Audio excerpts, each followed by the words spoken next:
First of all, like always, appreciate you guys coming to cover Penn State football. We got a packed house. We haven't had this in a long time in person together. So I'm appreciative of that. Appreciative of 60,000, whatever we had at the game. Beautiful day. I'm not sure who got that done for us, but we appreciate that as well.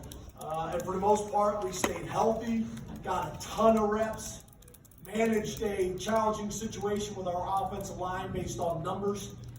I know probably today wasn't exactly what the fans and the media wanted, but it was the best thing to do for our program and still maximize the opportunity that we had. We answered some questions this spring, but obviously we still got some questions going into fall camp. There's a lot of work that still needs to be done between now and fall camp, and then before you know it, I'll be talking to you guys on a Wednesday, and we'll be going to Purdue. Well, maybe I won't be talking to you on a Wednesday, but I'll be talking to you before the game, and we'll be getting on a plane to go to Purdue to open up national television Thursday night, which will be awesome. Open up with a Big Ten opponent on the road. So I'm pleased with our progress. Obviously, Manny Diaz being able to get here, be able to watch bowl practice and then get 15 practices. Spring ball was very, very important. Year 2 under Mike Yursich was very, very important. Getting a veteran quarterback like Sean Clifford with the same offensive coordinator for 2 years and be able to mentor really 3 talented underclass quarterbacks. All these things gain value. The last thing I would say is we probably have more guys in this recruiting class, and I'm not really talking about rankings because as we know, those things are nice, but at the end of the day, it's about what really shows up on your campus from a production standpoint. And we probably have more new guys showing up on campus that have a chance to impact the roster as freshmen than maybe we've ever had.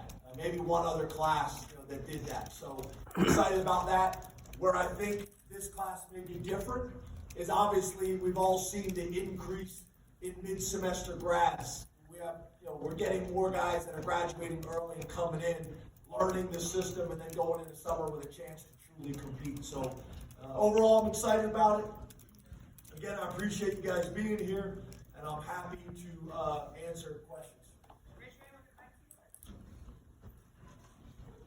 James, kind of building on your last statement there, can you speak to why it's important to get kids in who are ready to play immediately? I assume it has to do with creating just overall more competition across the board. Is that what you're getting at? Thanks. Yeah, a couple of things. I think the first thing I would say is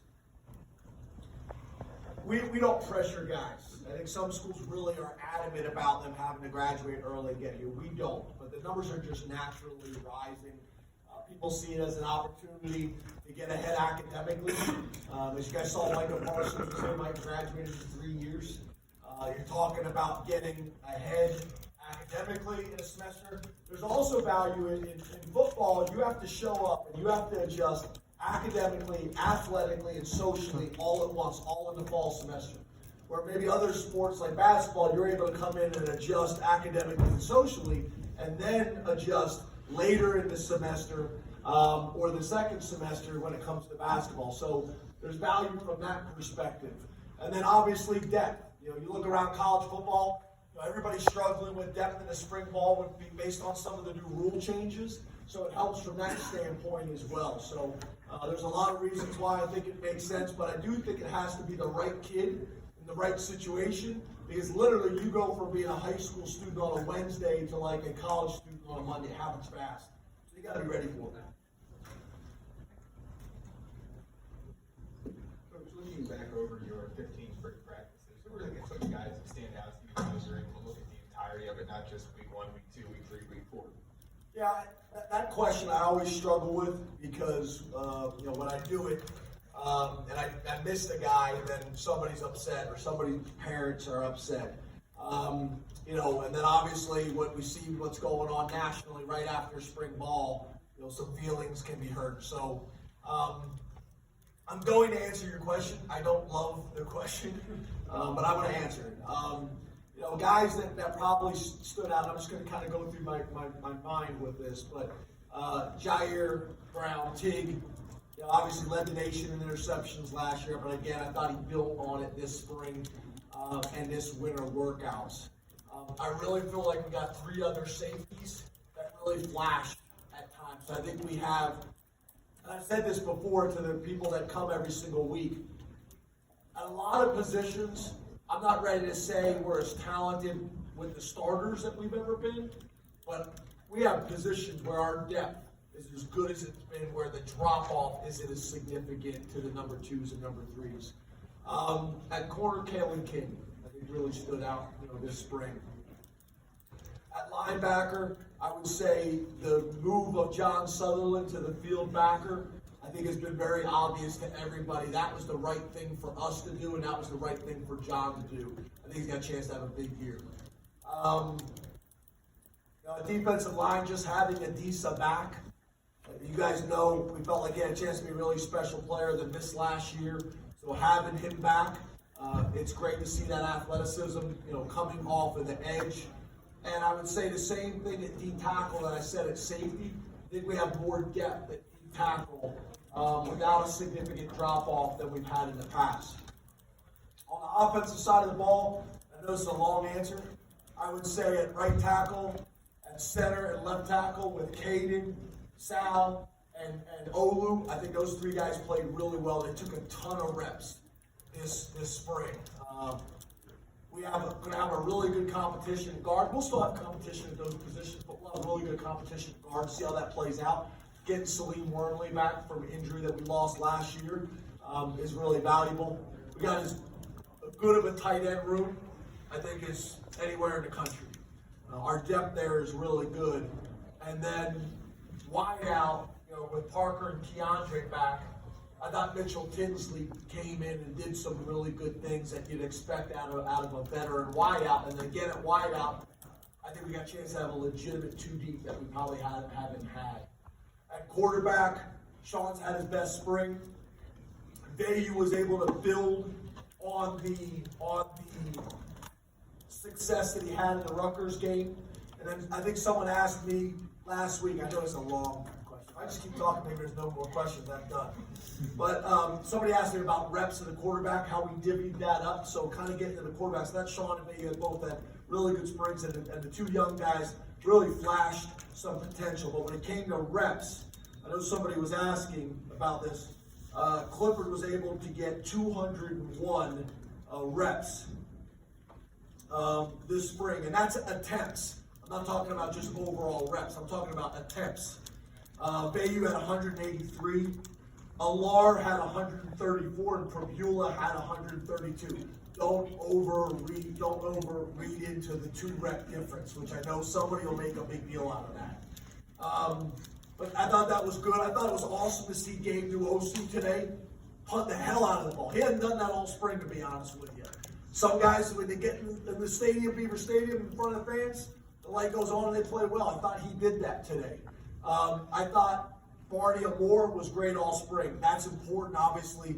Losing Jordan Stout, who would probably be the highest drafted specialist in the country this year. So long answer. But again, I'm going to try not to hurt anybody's feelings, but also answer your question in as much detail as possible. Hi, James. Hi, Rich. How are you? Good. How are you? Good. It's hard to talk. You wish I had. In your opening remarks, you said that you have a lot of questions and a lot of work to do before now and the Purdue game. What are the questions? What's number 1 on the list? Gotcha. I don't know if I got it number 1. The things that jump out of my mind is who's going to be the punter. After losing maybe the best specialist in the country, that's a big question. Is it Barney? Is it Gabe? Is it Mitch? Or is it a really talented guy coming in, McKenna? It's interesting, talking to Blake Gillikin, who I think we all had a ton of respect for. Blake says, and he's worked out with him, Blake says he's the best freshman he's ever seen. So we'll see how that plays out. But that was a big question coming into the season, obviously after losing somebody. Offensive line, who's going to replace the guys that left, and can we take a step where you guys ask about the offensive line, I say something, and then we back it up. on the offensive line, which has been a question. I think the other question is linebacker. We lost some horsepower at the linebacker position. I think we got a pretty good idea who the two outside linebackers. And I think we had a great competition at Mike linebacker between Elston and Kobe. And I would say as a staff, and Manny would probably tell you this, they probably did better than we anticipated. So we're a little bit further ahead there than we thought, if that makes sense. They're probably the big things. And then obviously hire a new defensive coordinator. How is he going to fit and mesh after me having so much stability at that position for a long time? But that's been good so far. I hope that answers your question. Time for two more. We'll start with you, Frank, and we'll finish about it. You just mentioned Manny Diaz. I want to go back to your safety room for a second. How does the versatility of his defense and then the versatility of the players you have at that safety position, how does that mesh for you from what you've seen this spring? Yeah, I think that's one of the things that you hear all the time. It's almost just like a coaching cliche, right? We're going to play to the strengths of our players, but then you watch a lot of times and coordinators don't do that. They've always been an 11 personnel team or 11 personnel coordinator, but then you have a really strong tight end room. Are you willing to go 12 personnel, or are you going to be hard-headed? So I see that, with both of our coordinators, and I see that with Manny. That was part of moving Sutherland, to the field backer position, which is something we were talking about before Manny got here. But I think Manny was able to kind of lay a foundation. I don't know if you're necessarily going to see that this spring, but you lay a foundation. You watch who makes plays, not only in team settings. You watch who makes plays in one-on-one reps of practice. We watch everything. We tape everything. We chart everything. We got data on everything. And then be able to go back and, say, one of the things that I love to do preseason, every year before the fall and every year before the spring, is let's rank our 22 best players. And then based on that ranking, that should dictate how we play on offense and defense. Let's rank our units, O-line through quarterback, and everywhere in between, and what's our strongest units to our weakest units. And then as coaches, at the end of the year, let's re-rank it and see if it plays out the same way. You had a chance as a position coach to fix it. Your position was the last ranked group on offense or defense. Let's fix it. So I think that feedback is really important. But to your question about Manny and flexibility and strength of our personnel, I think that's hard because that was laying the foundation more than anything, and him figuring out who our team is and what our strengths are, and then you kind of get into the specifics of game planning. James, you said you thought that this was Sean's best spring. I guess how and why do you feel that way, and what did you think about the two true freshmen? Well, number one, the data. Yeah, what else? Yeah. Oh, you want it? No. No. So the data, and what we try to do every day is we do daily data, and then I get a second sheet with cumulative data. So it's what your eyes tell you, what your experience tells you, and then you have the data to back it up to make sure your eyes and experience are driving you and leaning you in the right direction. But you talk about his interception ratio, you talk about his completion percentage, you talk about his explosive play percentage. We track it all. We track drop percentage, adjusted drop percentage, all these different things. MAs, we track missed assignments, what we call MAs. So we track it all, and then part of it's talking to defense. Manny, what do you think about the offense? Terry, Poindexter. So it's feedback, and I think it's also how his teammates are responding. It's also how he was with the young quarterbacks. I thought he was tremendous, and then what's great is you hear that from the young quarterbacks, but then I see the Permulas, and I see the Alars, mom and dad, and they talk about their sons talking about how great Sean was with them all spring. So all of them. Yeah. I saw you. I did. I saw you kept going like this. Are you married? And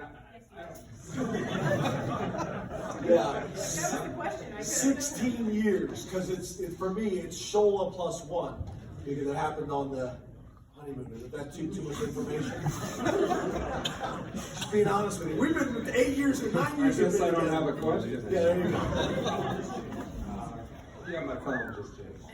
Are you married to the concept of this being a game, a scrimmage, a competition, or would you consider it, since you don't want to get guys hurt anyway, being a skills competition, maybe with fans interacting? Would that ever cross your mind, or do you like it being? The spring game? Yes, the blue-white events. Well, it's the blue and white event this year. Let's be honest. For 9 years, it's been a spring game. Yeah. Yeah. So I would prefer it to be the spring game. Why? Because number one, like I mentioned, when you step into the stadium and you got 60,000 fans, I want to know which young players can handle that. Some rise to the moment and play better than they did in the 14 other practices. Some are nervous and they're dropping balls they haven't dropped all spring, or missed assignments, or whatever it is. I think there's also a part of it, let's be honest. I want the fan base excited going into next year. There's a buzz and they're talking about it. I want you guys writing nice columns, please. All these types of things. I think there's value in it. I get it. Like anything, there's a cost-benefit ratio to everything. For us, we've done a pretty good job. You saw today, some of the periods were thuds, some of them were live. I could see us even in the future in a spring game setting doing both. Because I think the live work, this is still a game where you better block, you better tackle, you better be able to break tackles. So it is needed, I think, in the overall evaluation of our program to know where we're headed. And maybe I'm old school, I'm still a believer that this game is built on toughness, and I want to know who's tough when it matters most. Okay. Thank you, Coach. Thank you. But were you talking about like the skills contest where we used to have you guys out there catching punts in front of 60,000 fans? I'm talking about fans being like, who knows? I'm brainstorming this stuff with fans. If you got good ideas, send them to Chris. We're always open for new ideas, but I want to know you specifically talk about you guys catching punts. No. He didn't volunteer, James. He did not volunteer. What's that? I know another. Why? Because you didn't take advantage of your first one? No, I caught it. You teeth and I. And So why do you I need want to to- defend my crown. That's What about open field tackling? Live open field tackling, and I want to know, because I'd be curious to know who you want to be matched up with. Give me a round. You get one opportunity to run and one opportunity to be tackled. Media on media. I want to know who that is. Very curious. That's a big one. Thanks, guys.